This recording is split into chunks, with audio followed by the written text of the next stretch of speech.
প্রথমেই জানাই শুভ সকাল। আর আজকে সকালে দাঁড়িয়ে দাঁড়িয়ে ভাবছি আমি কী করব, তাই করলাম আজকে নতুন একটা রেসিপি। রাঙা আলু দেখতে পাচ্ছ না, আজকে করব আমি রাঙা আলুর পরোটা। এদিকে রাঙা আলুগুলো কুটে আমি সিদ্ধ করে নিলাম। সিদ্ধ করার পরে ময়দায় মাখানোর জন্য রেডি হয়ে গেলাম। কিছু রেপসির তেল দিলাম, জাস্ট ময়দাটা যেন নরম হয়, তুলতুলা হয়, তাই তেলটাকে দিয়ে ভালো করে মিক্সড করার পরে লাল আলুগুলো সিদ্ধ করে নিয়েছিলাম। ওইদিকে সিদ্ধ করার পরে প্রচুর গরম, তাই আস্তে আস্তে ছাল ছাড়াচ্ছে আর এদিকে দিচ্ছি। আর করতে করতে অলরেডি মাখানো হয়ে গেছে। আর কিভাবে বাটারটা রাখবে সেটাও দেখে দিলাম, একদমই নরম করে।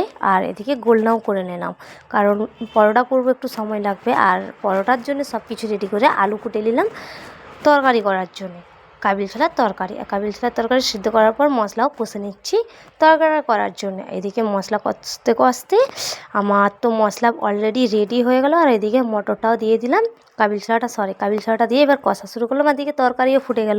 তারপরেই আমি চলে যাব আমার পরোটা বেলতে, কারণ আমি পরোটাগুলো একা তো হাতে এত বেলতে পারবো না, তাই কিছু বেলে রেখে আমি ভাজা শুরু করলাম। আর এদিকে তরকারিটাও নামিয়ে নিয়েছি গ্যাস থেকে। আর এদিকে ভাজা শুরু করে দিলাম।